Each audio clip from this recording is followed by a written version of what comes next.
Hello and welcome back to another episode of IROC Business Entrepreneur Series. I am your host, Corey Fonville Foster, and I am so excited because today I have with me a ball of energy, Mr. Positive himself, Mr. Michael Jones of Magic Bear Art. Hi, Michael. Hi, Corey. How are you? I'm good. I'm so excited. Every time I talk to you, it's like joy just gets put into me. I'm like, okay, you're never down. You're never sad. I love, at least not with me. You're just always such a ball of joy. Well, thank you. I guarantee you, I'm not always like that, but I do try in situations like this. I definitely try. Awesome. Great. So I am so excited that you're here.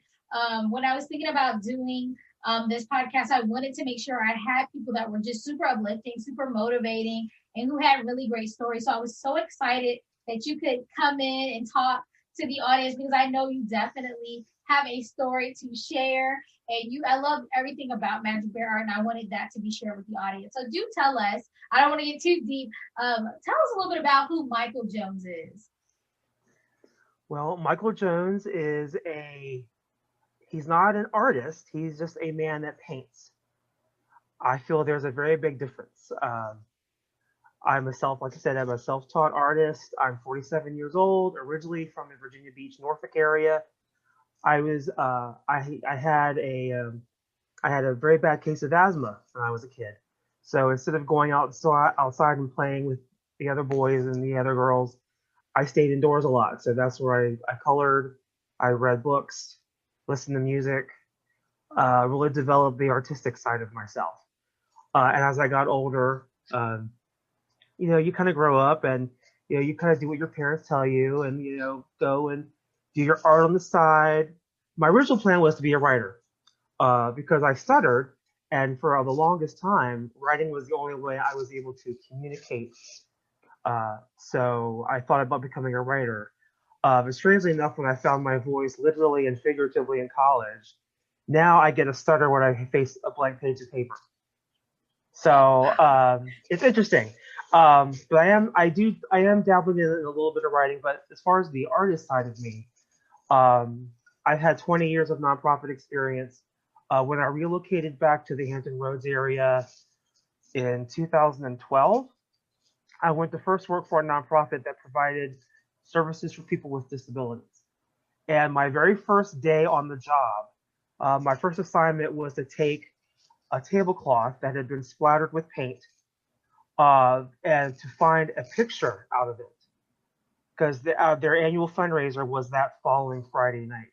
So that was my first job, was to take a frame and a mat and try to find a picture in this very abstract of glitter and paint that had been splattered on a tablecloth. And it was just beautiful. And I'm like, wow, this is amazing. I love this. I could do this at home. I could just get some old tablecloths and some old shirts and just splatter paint all over it. And as I got to work there and I got to see more of their artwork, it really spoke to me. And I was thinking, the great thing about these individuals is that they're not burdened with the anxiety and the self-doubt and the insecurity that most people are when it comes to artistic expression. Um, there was no sense of I can't do this, I don't know how. They just created. And that's really what inspired me to create.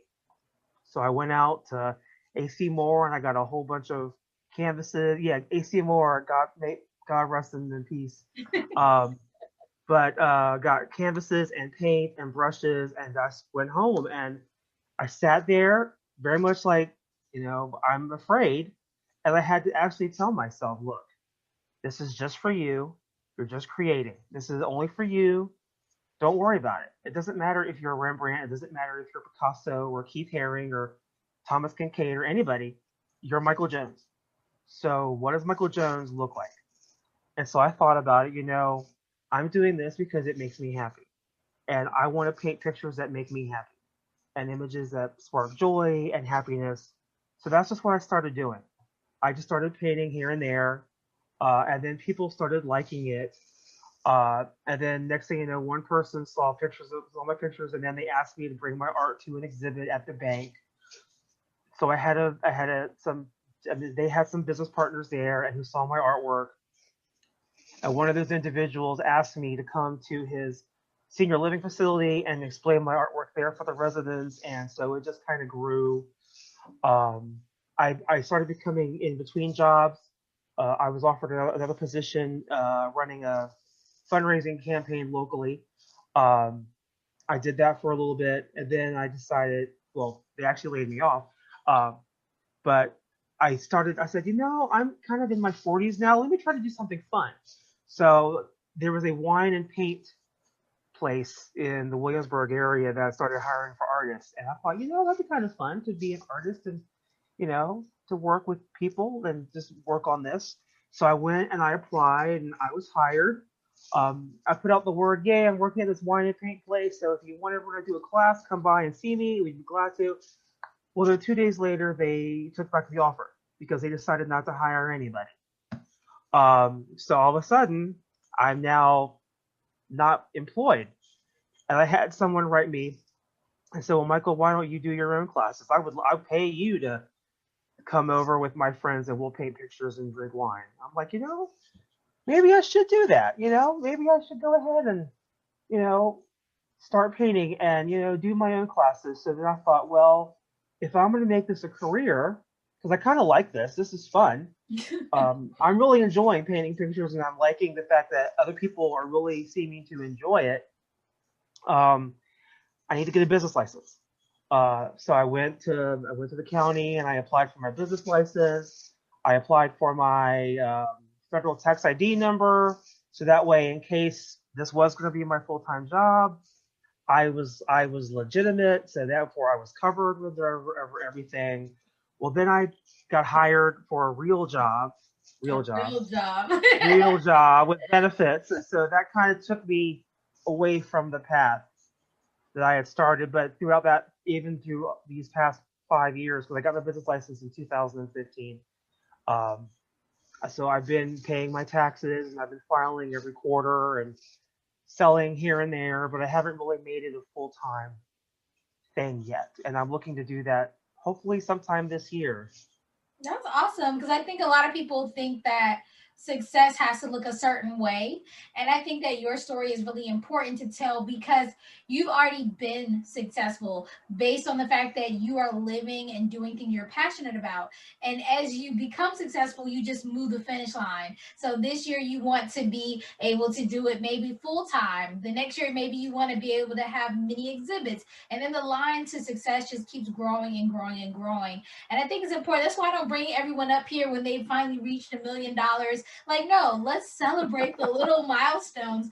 Like you were, like you said, laid off here, fired here. It was like when one door closed, another door was opening. And even though, look, you still have that quote unquote real job, right? But the job our parents are like, well, you need to have a real job and make real money. But you Yeah, still are living your passion. And I love that you started Magic Bear Art because there needed to be some type of art out there that wasn't so, for lack of a better word, serious. Like I've been intimidated, and I've told you that. Been very intimidated to go out and paint or go to anything. So I'm like, oh, I'm not a painter. I can't paint. And I love that when I talked to you about it, you were like, it doesn't matter what other people think, right? We do it for ourselves. If that is my stress reliever, if I just want to scribble on a paper and I like the art, that's all that matters. And I think that a lot more people need to hear that because art can be therapeutic. It can be something to do for fun. It can just be something to enjoy, just to look at. And it doesn't have to be, like you said, that Picasso. It doesn't have to be in any specific style, in any specific color, anything like that. We don't need to know color theory. We can just enjoy the process. absolutely. I mean, first of all, I chose Magic Bear Art as the name because I had to think of something. And I wanted something that conveyed I was like, what are the major components about my business, about my art? Is that it was happy, joyful, colorful, imaginative, and magical. I wanted something that was magical. And actually, I back in the early 2000s of the chat rooms and coming up with screen names, that was actually one of my screen names was Magic Bear. And I thought I didn't want to call it Art by Michael. I wanted something that would stand out. So I chose my old screen name of Magic Bear, and Magic Bear Art was born.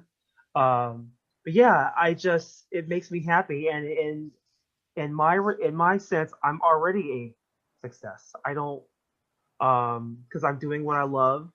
Um, um, I know lots of people who I've heard of other artists who make it big, but then they lose the joy. They lose. It becomes all of a sudden becomes a burden to them, or they get wrapped up in they fall prey to what a lot of artists fall into. They fall into bad relationships and drugs because it's this thing, this warped notion of what success is. Yeah.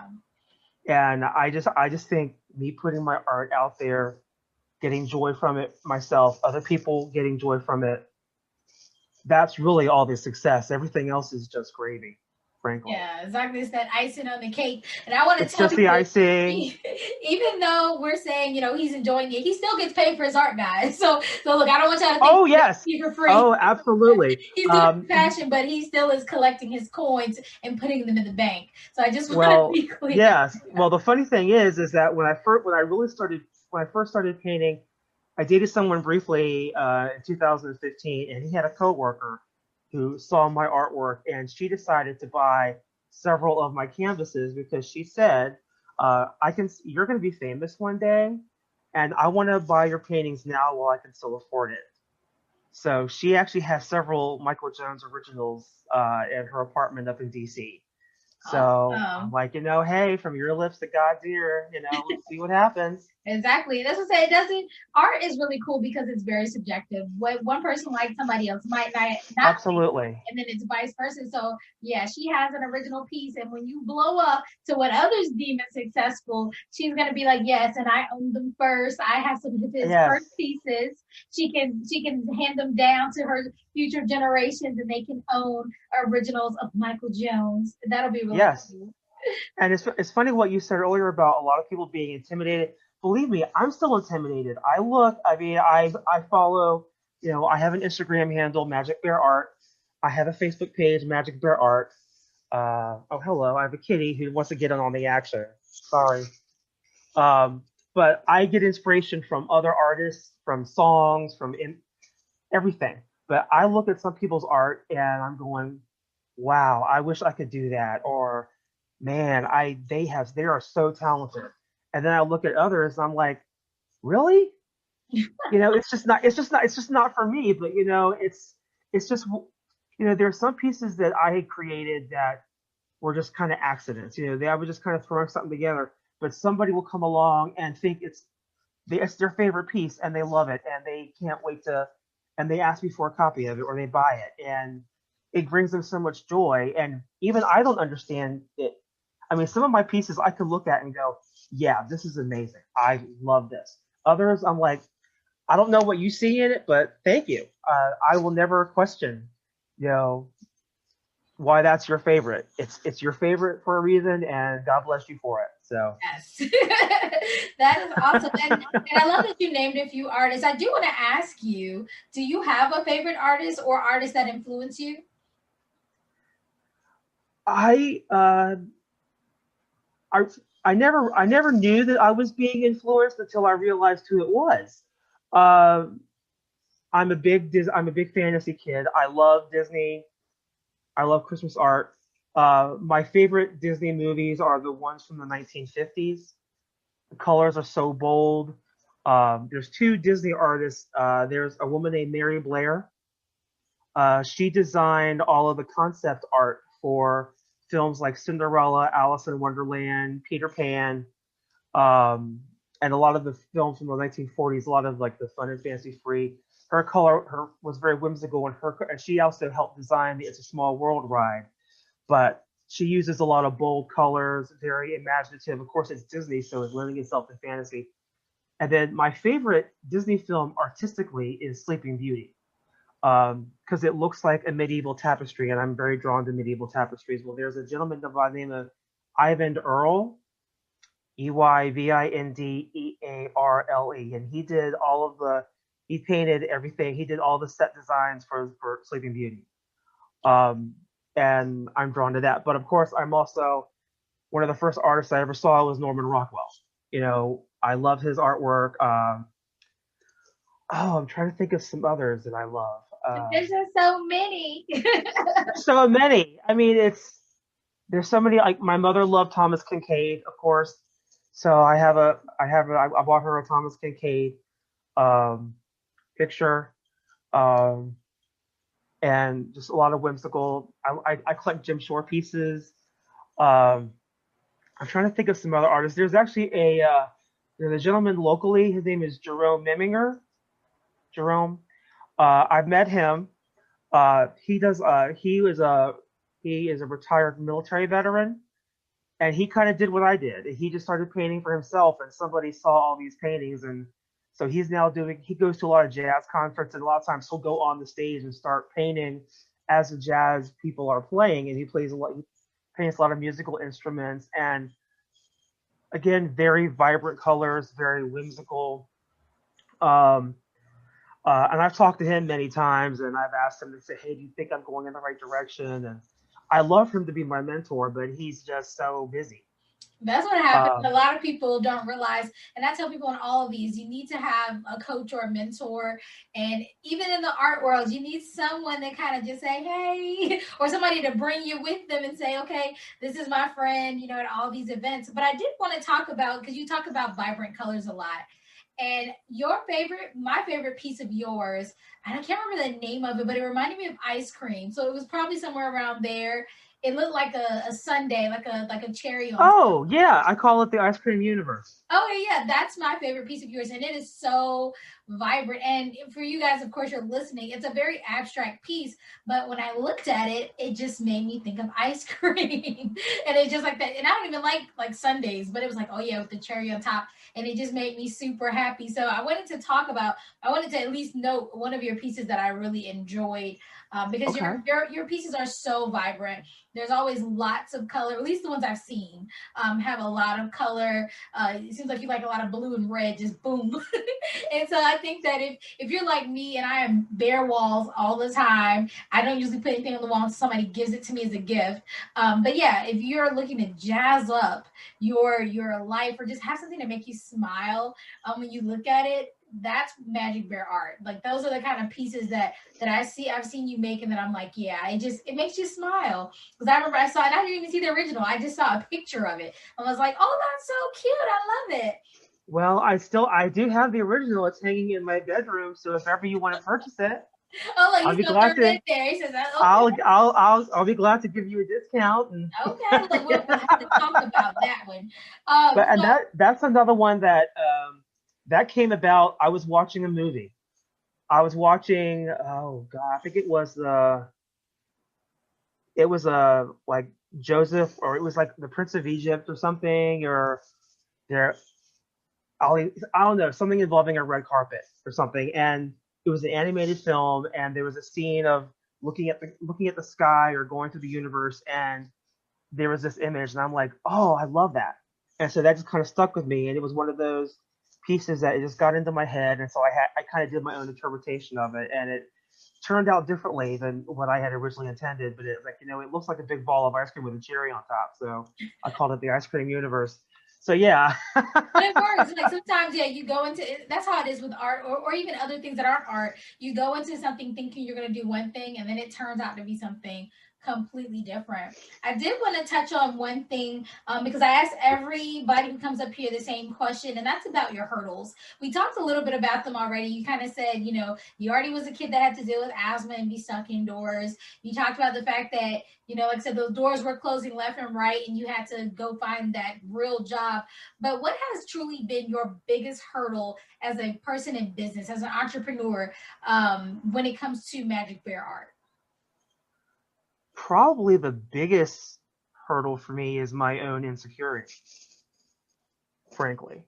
Because, we're always told, you know, you know, you hear the stories about the starving artists, the people who were penniless and had nothing and they die, and then 6 months later they're clearing out their attic and they find all these paintings and then become famous. And, you know, there's this ingrained sense that you don't want to do this unless unless you've got a solid footing underneath you. But in business, there is a certain level of risk that you have to take, and I'm still trying to get. I'm at the edge of. I'm at the very edge of the diving board. I'm at the very end, and I know that at some point I am going to jump into the water. It's just a matter of getting brave enough to actually do it.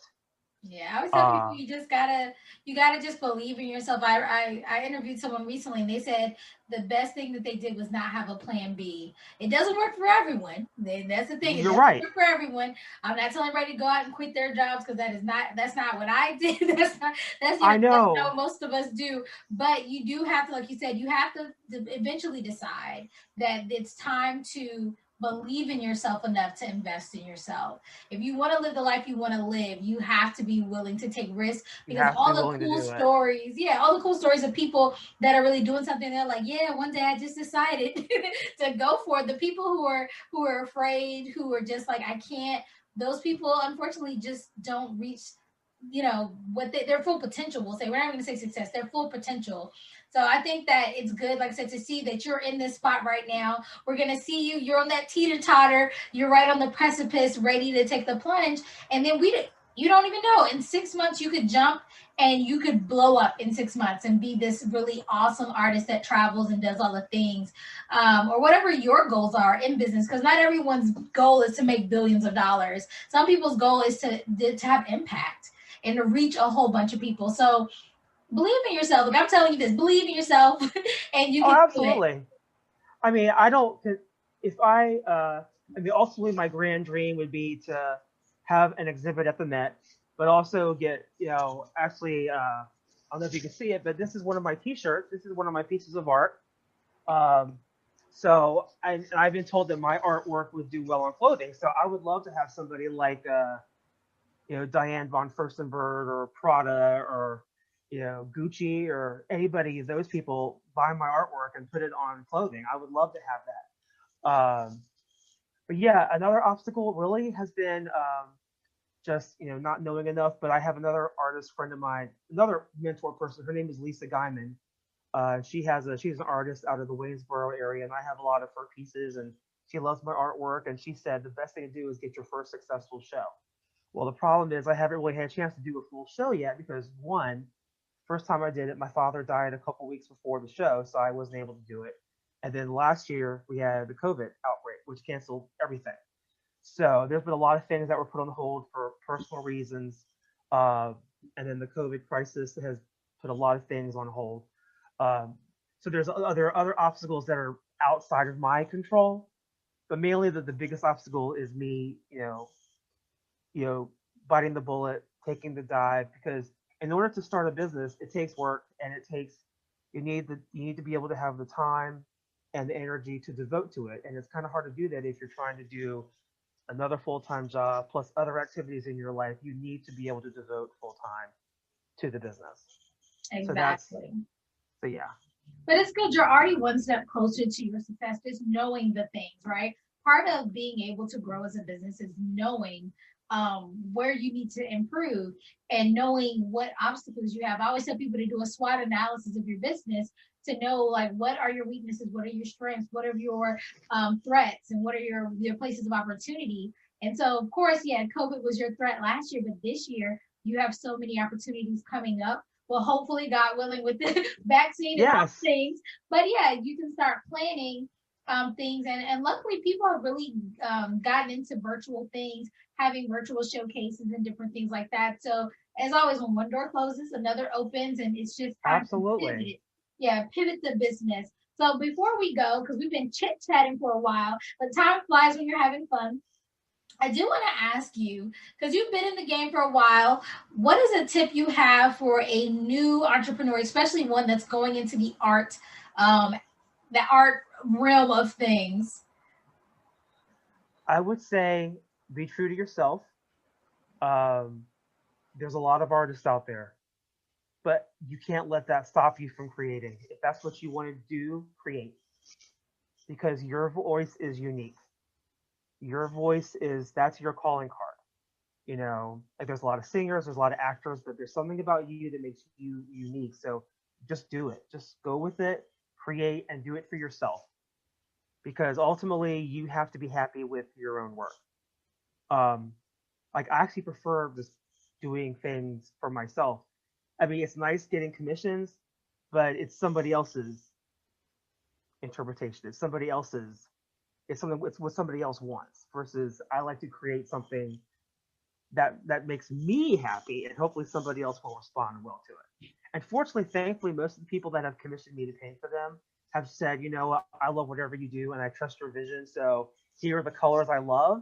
So you just do whatever you want, which is great. So that's very helpful.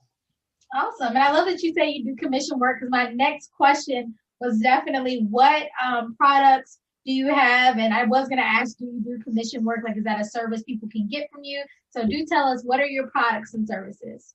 Absolutely. Well, fortunately, I discovered a website called Redbubble last year because I was trying to find masks because I was like, this is going to be with us for a while. So I just Googled, colorful masks, and I found this website called Redbubble, and I discovered that it was a site for artists.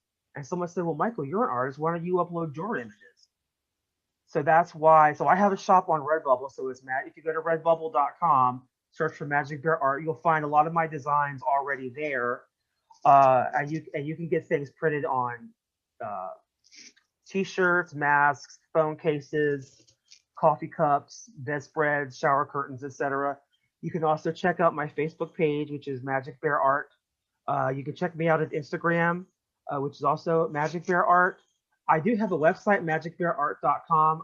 It's very basic. It is so basic. I'm still working on it, and we'll talk about that later. But you could, in all of those places, it gives you an email. You can contact me. Everything you see can be reproduced. I can do it in a print. I do a lot of prints. I do a lot of cards. Um, and of course, I can do original paintings, and I do paintings as artwork, as gifts for friends, for Christmas, for birthdays, anniversaries. But yeah, I can do original artwork for you.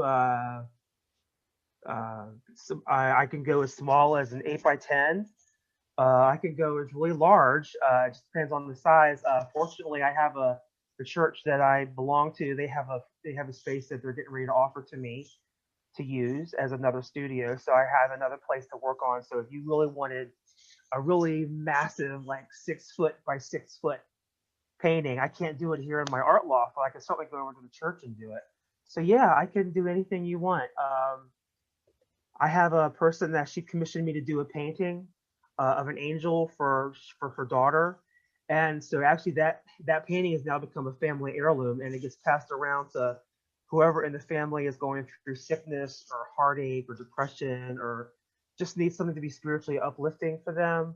So my painting has been from Florida to California, up to Canada, back to Virginia, and Florida again. So that's a great feeling. But yeah, so I can do commissions, absolutely. Awesome. That's great. So, you guys, you heard it from him. Look him up at Magic Bear Art on Facebook, Instagram, and magicbearart.com to check out his website. He does do commission work. And then he also has is it a Redbubble? Redbubble. It's a Redbubble shop. Yes. So he does. You can check out Magic for Art there as well, where you can get his items printed, which is really cool. So if you're not ready to invest, because the paintings are sometimes an investment, if you're not ready to invest in an original, if you're not ready for that plunge, definitely check out his Redbubble, because you can get it printed on different things. And I actually just watched a video of a lady who's like ridiculously rich in Asia someplace, and they were doing a closet haul, and she actually paints on her like Prada bags and Gucci bags. So when you were saying them, I'm like, oh, that's definitely doable because yeah, she paints on those types of things for herself, and then she sells some when people ask. But yeah, it's really cool because you can just order it right from the website. If you love a design, throw it on a shirt, put it on a phone case, add it to whatever you want. And I think that's really cool. So definitely check out Magic Bear Art because, like I said, if nothing else, it's gonna make you smile. So who doesn't need more happiness and joy and a smile in this time that we're living in right Absolutely. now? But I definitely want to thank Michael for being on the podcast. I wanted you here, and you did exactly what I thought you were going to do. Just be a joy.